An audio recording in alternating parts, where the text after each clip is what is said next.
The 2023 Global African Diaspora Symposium, organized by Nigerians in Diaspora Commission, has engaged African leaders, world leaders, and other important diaspora leaders in business to address and proffer workable solutions to Africa's most pressing issues, and also to strategize on necessary partnerships between important diaspora leaders in business. Speaking at the opening ceremony, President Muhammadu Buhari, represented by the Minister of Transportation, Muazu Jaji Sambo, revealed plans to engage and harness human and economic potentials of Nigeria's diaspora for national development. It is imperative for Africans at home and in the diaspora to connect and forge a common front and also lay down strategic frameworks to address the challenges arising in the new world emerging order.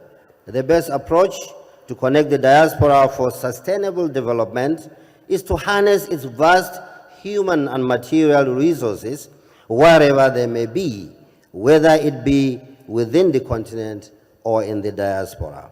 In Nigeria, we have risen to the challenge of harnessing our diaspora for national development. We are engaging with our diaspora to create an enabling environment for them to contribute and play active roles in the socio-political and economic development of our nation. The Minister of State for Foreign Affairs, Zubairu Dada, and the Minister of State for Finance, Budget and National Planning, Clement Agba, highlighted the need to build bridges between Africa and the diaspora, particularly in the areas of investment, trade, and technology transfer. It is estimated that there are more than 250 million international migrants, and over 40 million of them are of African origin. There is the need to build up effective partnership on African diaspora and broadening cooperation among all the stakeholders involved so as to facilitate annual and regular high-level dialogues. For purposes of harnessing the African diaspora to support transformative development, we need to be more systemic, structured, and strategic in our engagement with the diaspora as opportunities for them to contribute to the development of the African continent remain unexploited, largely because of lack of proper coordination and the inability to envision the importance of the diaspora beyond remittances.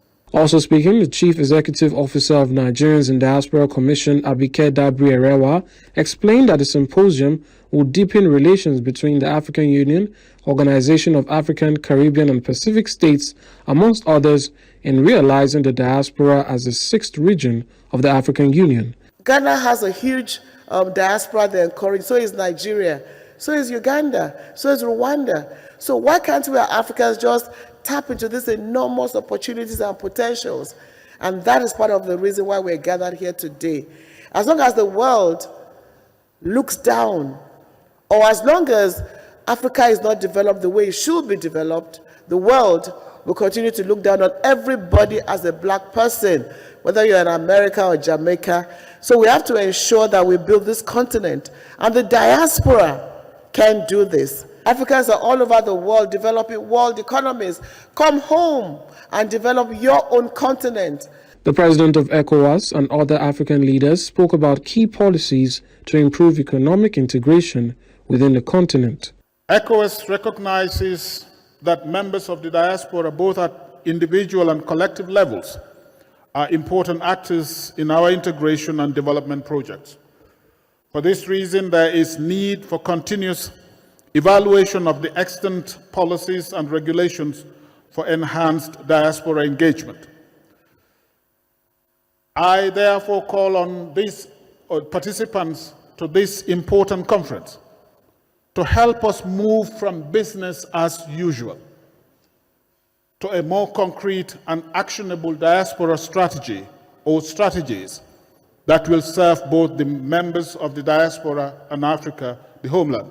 We need to empower the diaspora and harness the benefits that our beautiful cities on the continent present. More importantly, ladies and gentlemen, it is imperative that we empower the young people.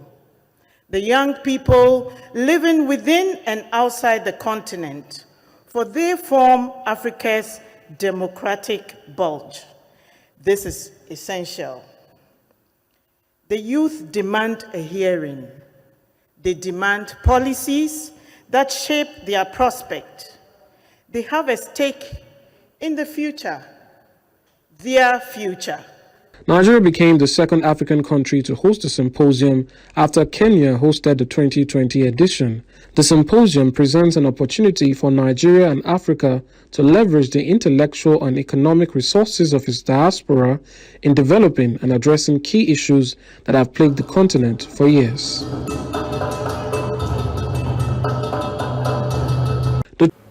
Creating wealth for the Nigerian business community and other participants, and also contributing to our economic growth, to build our economy, make it better for everybody.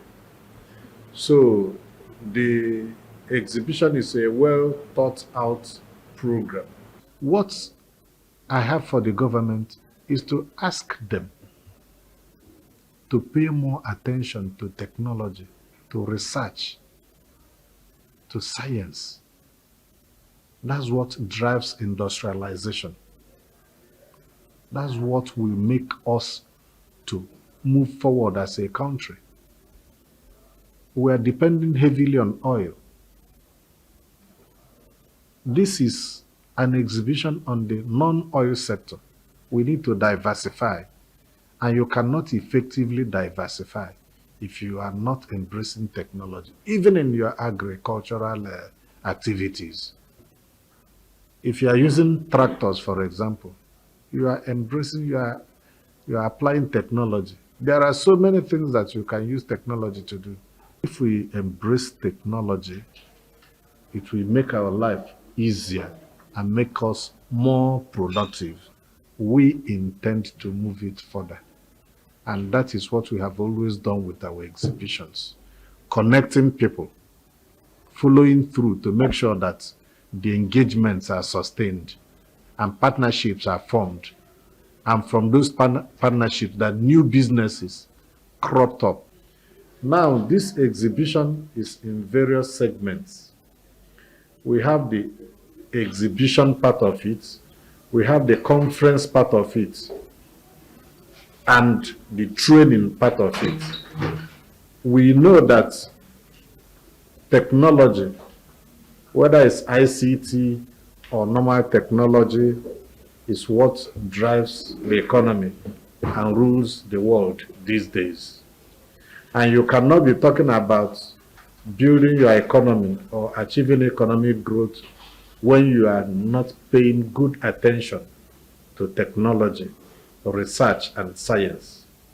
That is why we have decided to stage this exhibition so that we can bring together all relevant stakeholders to come and brainstorm and be able to agree on the way forward, how we can advance our way of doing things by applying technology, because technology is the key in our business life, in government, and even in our private lives. We also have the conference part of it that will bring all stakeholders and practitioners in the industry to sit together and brainstorm, exchange ideas, and try to explore new technologies and new ways of doing things. Aside that, we have the B2B and networking segment that will really create opportunities for these business people to interact, exchange contacts, be able to penetrate new markets, and form new partnerships, both with their Nigerian counterparts and then the international investors that are coming. State Developers Association of Nigeria, RADEN, has zero tolerance for land grabbers and racketers. The need to maintain Abuja Master Plan is our code of conduct and ethics. The attention of the Real Estate Developers Association of Nigeria, REDN, has been drawn to online publication with respect to land grabbing syndicate in the Federal Capital Territory. These are people that encroach on lands that do not belong to them with impunity by carrying out construction activities. The recent case was the ugly incident where 7 suspected land grabbers were arrested within Guzape 2 over land racketeering, who are bent on grabbing land that do not belong to them. There are other pocket cases where land grabbing have been expressed within the FCT. It will interest our audience to know that majority of land grabbers are not members of REDN. This is because they do not want to be subjected to the code of membership of REDN. A self-regulatory organization for the real estate as umbrella body of the organized real estate firms in the business of housing and estate development nationwide, we hereby state emphatically and categorically, too, that we detest such abnormalities. Anyone who is interested in getting land shall procure it genuinely by approaching the government or the owners and not encroach on land which is not legally started. That we have zero tolerance for any members who is involved in any form of unethical dealings in the business of housing development. As such, we use this media to call on all our members, in particular, to abide by the guidelines as stipulated by any of the land and housing related department of the FCDA. Also, compliance with the extant laws is advised for all members. This is in tandem with the REDN Membership Code of Conduct and Performance Commitment Form, which was signed by all registered members of REDN. Accredited members found to be involved in any mess transaction will be brought to book, as we shall not harbor or condone any land grabber or racketeer in REDN.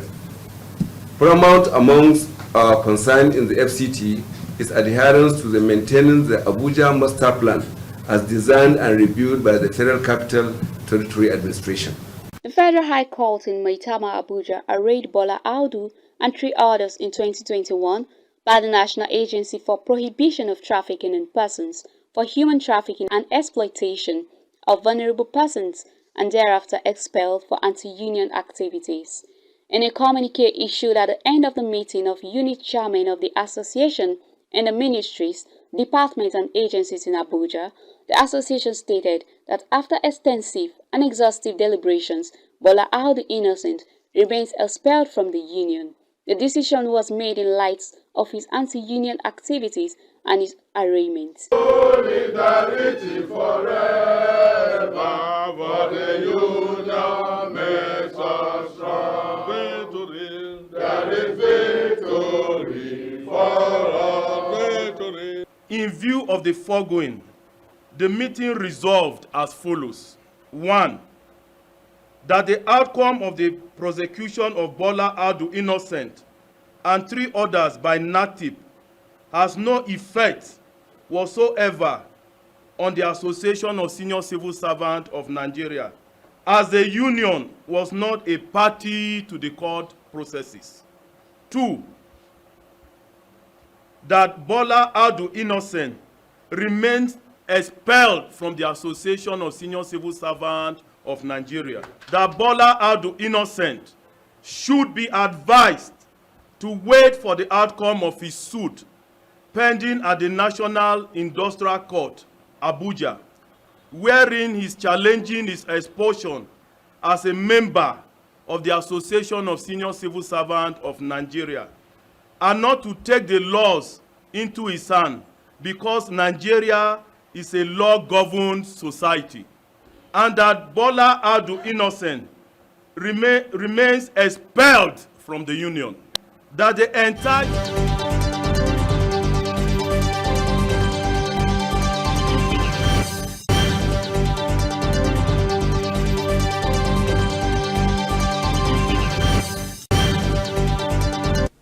Welcome back, and thanks for joining us once again. We're still in Polity Week in Review, and I am still Messi Babajide. And today, of course, to analyze most of the stories that's been going on over the week, and the Polity with me is Ejiro Unuata, a political commentator. Welcome to the program. Thank you, Messi. All right, it's good to see you once again, and it's safe to say Happy New Year, right? Yeah. All right, away from that, let's quickly run through, let's start with the president-elect coming into the country this week, and there's, of course, a lot of back and forth. Before we get into that proper, let's take a look at this video.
Welcome back. So it's safe to say City Boy is back, and with me still in the studio is Mr. Ejiro. What is your general overview about this video? Because of course this video has gone all over the internet and created a lot of chaos, with people saying, oh, they saw a line, it's attached to this, it's attached to that. But then away from the Ulabalu, let's get to the president-elect being back to the country proper. What are your expectations this time? Well, Messi, I actually saw the president-elect looking very lively. Okay, yeah. Kisses, you know, and he wants Nigerians to believe that, yes, I'm back, yeah, strong and healthy. Though they claim he wasn't out of the country for medical tourism, that he went to rest and all that.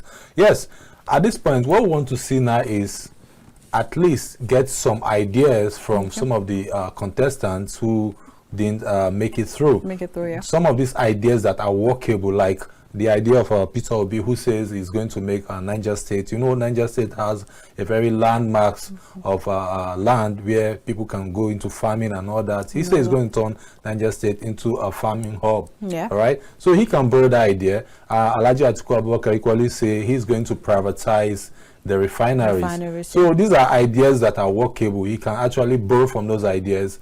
At the end of the day, what do you think privatizing the refineries would actually be a breakthrough for us in Nigeria, given that, there's still the issue of removing fuel subsidy right now come June? Messi, you see, they talked about removing fuel subsidy, but it's like it's not going to happen anytime soon. Okay, because why do you say so? To an extent, they even borrowed money for that. But a few days ago, we heard that they said they are not going to do that they are not removing the subsidy. If you want to remove subsidy, what are the measures you're putting in place? What are you putting in place? Because if you say you're going to increase the salary of a civil servant, mind you, not everybody is a civil servant. How about others? You know, you should put some measures in place. Maybe get some subsidized buses that can convey people to work for half the price and all that. A lot of things you need to do before you go into that. So if it's not working, if the government cannot really get the refineries working, probably the private sector can get it working. So we should start looking towards that and get out of this quagmire we find ourselves. Speaking of bosses, I'd like to move into our topic for today. That's the Sudan conflict. And of course, you've seen Nigerian government have come out to say it, and NEMA, of course, federal government come out to say, 40 buses have been deployed to Sudan, and not just buses. 150 million naira was set aside for this, and equally as of yesterday morning we read about 102, I don't know if that is correct, million US dollars that was set aside, of course, for this same course, of course, bringing the Sudan Nigerians in Sudan back to Nigeria. But there's been a lot of back and forth. I'd like us to even take a look at this video before we continue about that. Before we started this journey, we have to go on several fighting. Can you even imagine that we are stuck in this desert for 5 hours? Like we don't know the situation we have. We don't have water. Our money has finished. Can you even imagine? And they said the Bible drivers, they said they are not moving their bus. They said they are not moving their buses because they don't give them money. Which type of attitude is this one? Look at this place. We are stuck in desert. We don't even have compass. We don't know the way we are. We don't know the place we are. Everything has finished. We are done. We don't have anything. We don't have anything. We don't have bus. We don't have anything. We don't have compass. We even know our location. We're in an unknown environment with a very big danger. Look at this place. Don't take a look at this place. Why is Nigeria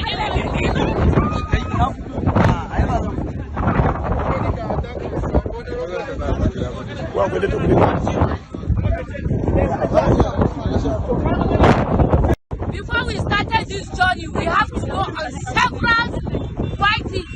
Can you even imagine that we are stuck in this desert for 5 hours?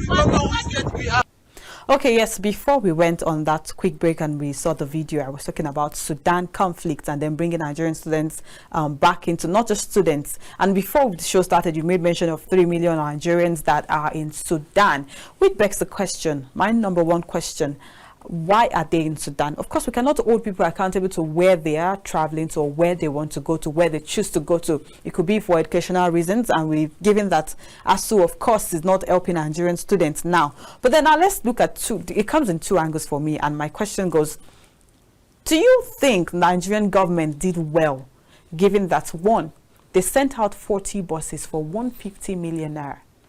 This said buses broke down in the middle of nowhere. And of course, we saw that video where the lady was coming out to say they did not pay them. What's your own opinion about this? Well, in a crisis situation like this, you can expect that anything will happen. You know, some persons might want to cash out on the situation. You know, given the number of persons we have, number of Nigerians we have in Sudan are well over 1 million. All right, and now you're bringing buses, 40 buses, to convey how many persons, and check out the number, the amount involved, you know, $1.2 million. Yes. So you can see that it's a far cry, you know. I think what Nigeria should have done is partner with, you know, friendly nations who can really help Nigerians, because we heard that Saudi Arabia really took out some Nigerians via the sea and all that. So I think they can easily go out to reach out to other friendly nations to help Nigerians, because I don't think the government can really do this on their own, because given the number of persons Nigerians we have in Sudan is quite much. All right, so I think they are just caught up in this situation and they are trying to do what they can. All right, but not take away the fact that we saw this video and they are talking about, the lady is talking about not even having compass. I mean, it's a very dicey of nowhere. It's a very dicey and scary situation to find yourself in the middle of nowhere. You're abandoned, and they are saying that, oh, the bus owners were not paid and all that. I think the government needs to investigate that. Let's find out who is trying to pull a fast one, because the Abike Dabiri came out to say they've paid these persons to carry out this convey Nigerians. So let's investigate and find out who is trying to pull a fast one on Nigeria. But Nigerian politicians, are they not usually trying to always use any situation to actually pull a fast one? Because you won't tell me $1.2 million to evacuate students. Of course, some persons have said, let's ignore the money. Let's talk about getting these people to safety first. But then we cannot totally rule out the fact that that's a lot of money to say you want to use to evacuate. And then there's that drama of being stuck in the middle of nowhere. I mean, that's a lot of money, Mercy, because if you look at it, how do you even, it's really mind-boggling, because 1.2 million US dollars for 40 buses. And these buses were hired, they were not bought. They were hired. So I think at this point, we really need to understand what is happening, who is trying to cash out, because you see, lately we've discovered that so many allocations, they just keep disbursing, releasing money and all that. And then, of course, another administration is coming into. We heard about the internet in the market and buses and all that. So, why are you now releasing these monies now? Why not all of a sudden so much? I just feel sorry for the administration coming because there's a whole lot on their plate for them to tackle. I hope they have enough cash to really execute their project, because it's not going to be that easy. Okay. So at this point, I empathize with them. If speaking of next administration, if you are saying you empathize with them, don't you think the next administration will spend probably the first 2 years trying to, of course, pay back loans to start with? Nigeria actually owns a huge debt. Yes. Right now. You see, the thing is, unlike in 2015 when APC came in, they put all the blame on PDP. So I wonder where these ones will put their own blame, because this is APC. So are they going to put the blame on the Buhari-led administration? Well, they already started doing that from even campaign period when the cash scarcity started. Yes. You would agree with me that there was a lot of blame and said, oh, there's a faction that is against the president-elect now. There was a faction that was all for another person, which we do not know whatever drama happened. But at this point, we don't want blame. Okay. We don't want any blame. Game. You knew the problem before you vie for the office.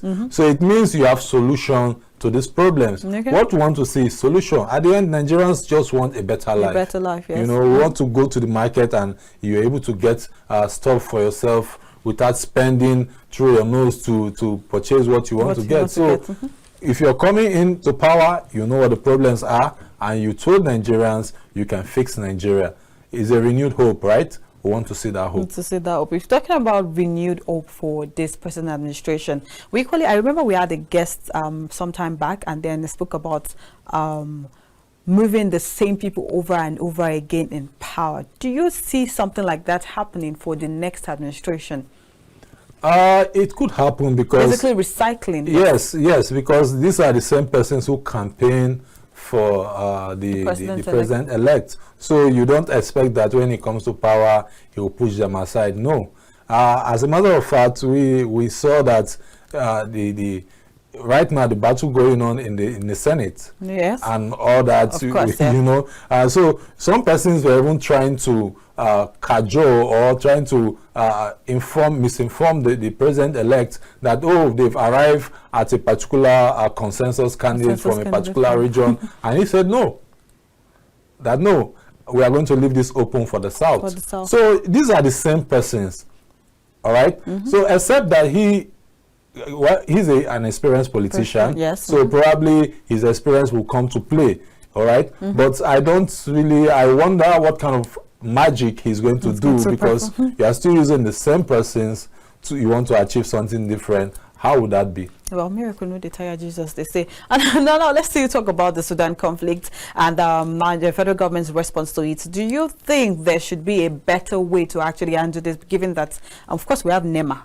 And we doesn't look like they are proactive, actually. If you were the one, or let's say if you were to actually advise them, what would you have said they should have done better? Because I feel there should have been bodies that would have been proactive and say ready on ground and ready to hit the ground running. Or how do they say it? About, just in case anything happens. It shouldn't be a week after.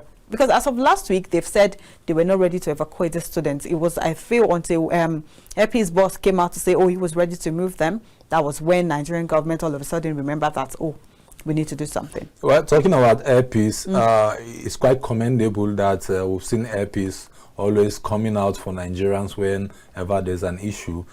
We just hope that what is happening in Sudan will not repeat itself in Nigeria, because the situation, you see, when you talk about what happened in Sudan, it has to do with tribal sentiment, religious bigotry and the rest, you know. So Nigerians should learn from this situation, all right, so that we're able to tackle whatever may come up from this situation. If you ask me what kind of advice I would give them, yes, is to talk about getting friendly nations to help Nigeria, because the number of Nigerians we have in Sudan is quite overwhelming.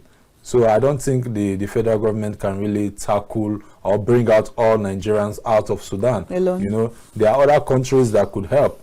reach out to them. We have embassies in those countries, and then not just taking them to those countries and abandon them there. LPs has volunteered that they are going to get these persons back to Nigeria. I think there are other airlines too can equally come to help out. All right, because if we leave this to the federal government alone, I can bet you that the amount of money they will spend on this evacuating Nigerians from Sudan to Nigeria will be enormous. So at this point, all hands must be on deck. Every help you can render, you should be able to render to get these persons out of Sudan. Don't you think there's an issue of transparency at this point, given that video we saw last time? Yes, it means something is not right, because how do you, on one hand, they say they've paid, on the other hand, we saw a first-hand video of somebody saying, oh, we don't have compass, they abandoned us here, we don't have water, and all that. So it means that somebody is trying to pull a fast one. We need to know what is going on, who is not telling us the truth. Okay, I just wish we could get somebody in Sudan that can really tell us first-hand situation of what they are going through, because these days you don't even know what to believe again. You hear different things. At one point, they say they are not going to bring these persons back to Nigeria, but due to pressures that Nigerians are putting on social media and the rest, so they change their mind. It means they were not even ready to bring these guys back. But it's a good thing now that they say they're going to bring them back. At least we're happy that they'll come back. And we do hope they get back to Nigeria or wherever they take them outside of Sudan successfully. And now let's quickly take a detour from that and move to the 10th National Assembly. Of course, has a hot cake right now, zoning and everything. I'd like to hear your own opinion before we get into it deeply. Well, Mercy, I think at this point it should be given to a very experienced politician. Okay. Yesterday, was it yesterday or the day before, there was a meeting, and the president-elect told them categorically that, hey, we are going to zone this to the south, not microzone it. Because some persons were trying to ensure that they microzone it to the south-south. And you know what that means? If they microzone it to the south-south, it means Akpabio will have a field day. Yeah. Right? So he said no. He's an experienced politician. Yeah. So he said no, we are going to leave this in the south. Never, you can't take away the fact that even though if he wants to support an Akpabio, he don't want to come out to say it, yes. So black and leaving it in the south, you can't. Akpabio is still from the south, so Akpabio is still in the race. And for me, if you ask me, I think the southeast have been agitating for a whole lot of stuff, and at this point, it will not be a bad idea, to give someone from the southeast. I don't want to mention name, but I believe they are very competent politicians from the southeast. But if that is not workable, the south is still there. We need somebody who is capable, someone who has the experience, someone who can really not be a rubber stamp. Because if you look at the way it's going now, people are worried with the fact that hope this one as the president-elect is now trying to get who he can work with. We just hope that it's not a rubber stamp. We saw what happened, what played out during the last this administration. Is not over yet. This administration. So Nigerians want somebody that can really deliver. When I say deliver now, I mean somebody that can really interrogate some of the bills. But given these meetings behind the closed door meetings they've been having, do you think that is actually workable? Is this something that is achievable? Given that now he said they are taking it to the south, but he wasn't particular about it. But probably deep down he has someone from the south. He didn't want to just narrow down the whole set to someone.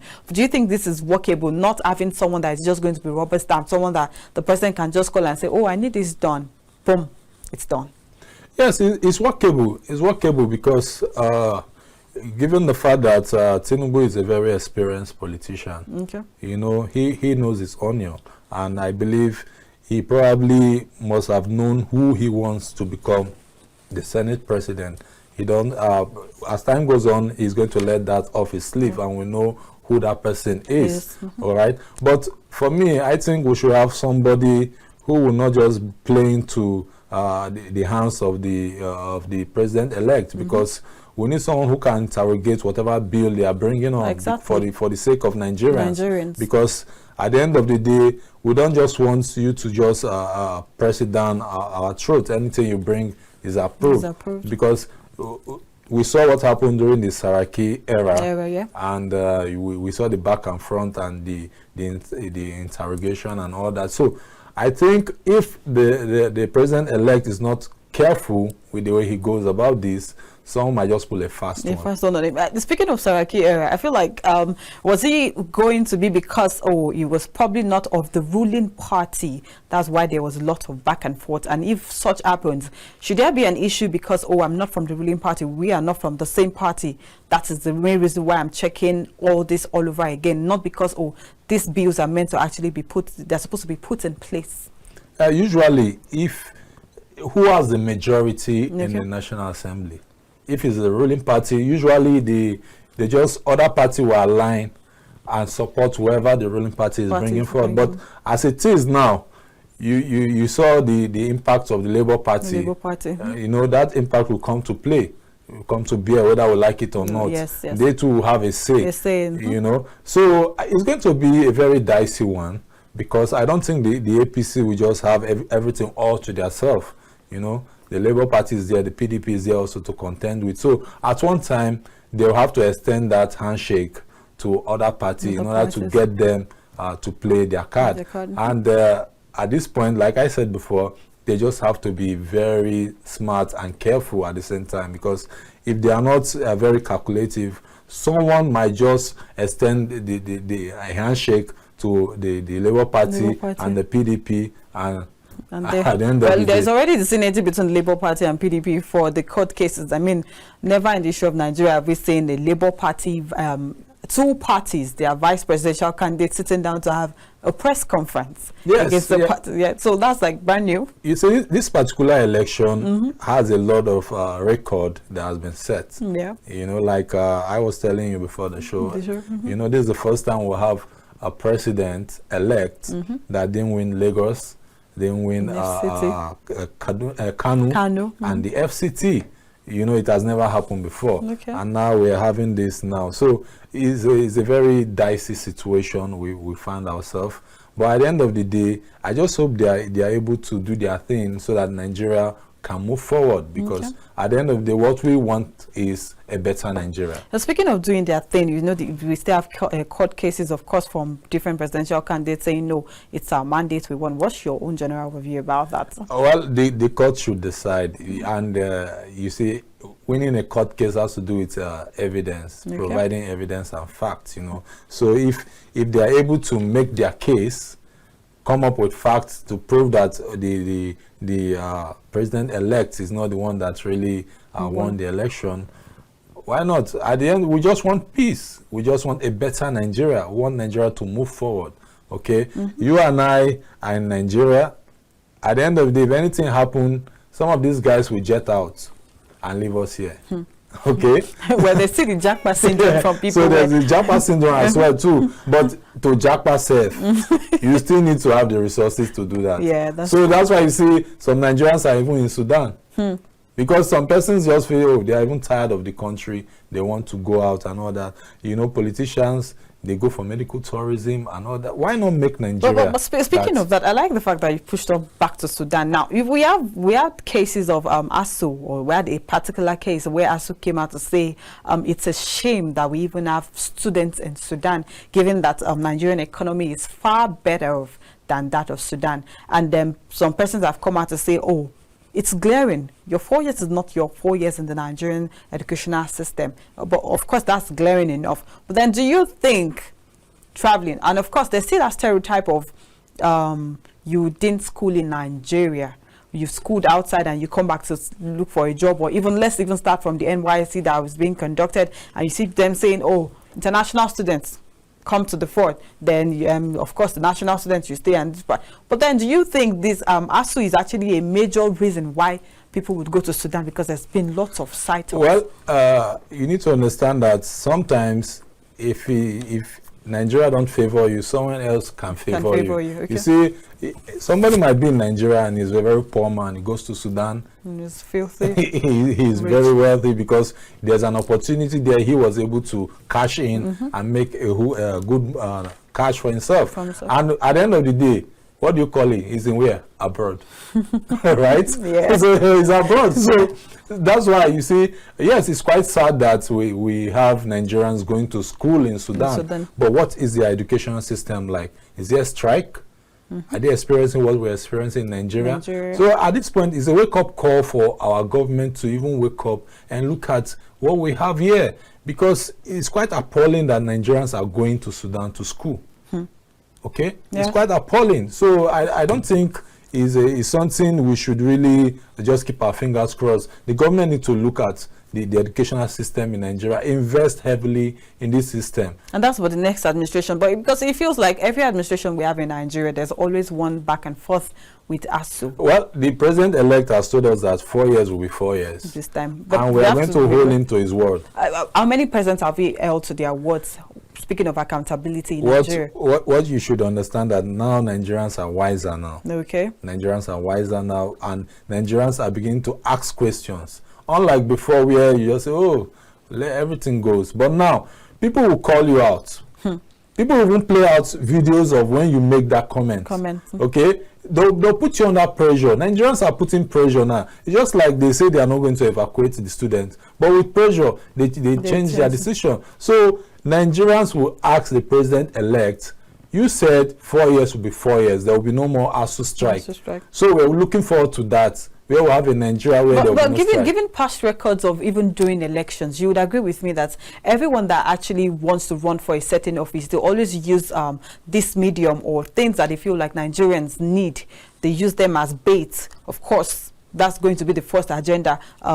So we even saw a video of the president-elect coming out to say, as of 2015, saying, oh, there will be students' loan for students. But here we are today. Okay, let's take the fact that it's probably not part of that administration. He just campaigned for them.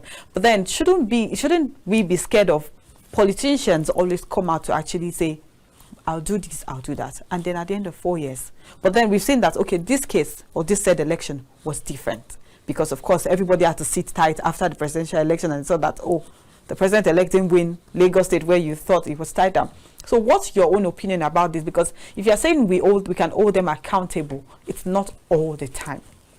But this time it will be different. Okay, what's the difference? What do you feel? It will be different because, like I said before, Nigerians are wiser now. And the circumstance that surrounds this election, how Nigerians felt that at one point, what they expected from INEC was not what they got. Some Nigerians felt that way. So they will be asking questions. They will put this the incoming administration on their toes.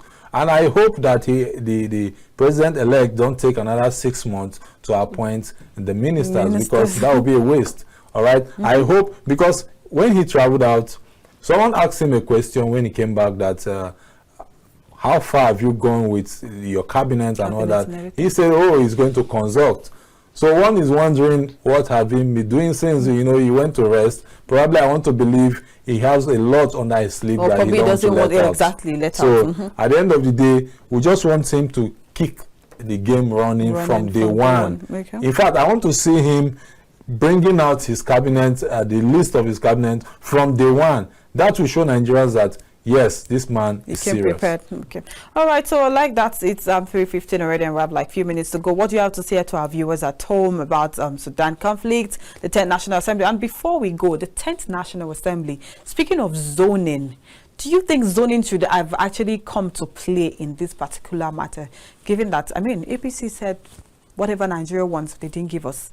We still had the Muslim tickets, which are played for about 6 months. So do you think zoning should have actually come to play in this matter of picking the 10th National Assembly? Competence should come to play. Okay. Yes, zoning can come to play because at one point, in every zone you go, you must see somebody that is competent there. Yes. If you go to the South, I believe there's a senator that is competent enough to handle the situation. Yes. You go to the Southeast, there's a senator that is competent enough. So competence and zoning can go pari passu at the same time. All right. So at this point, we should look at someone who can get the job done. Okay, not just a rubber stamp person. Okay. So that's what I think they should do at this point. Okay.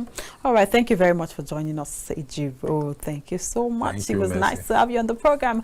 And dear viewers at home, this is where we bring to an end the Polity for this week, and of course, Week in Review. Thank you for staying with us. Thank you for watching the Polity from Monday to Friday. I remain Mercy Babadidi, and this is where we bring to the end for this week. See you same time, same station on Monday. Bye.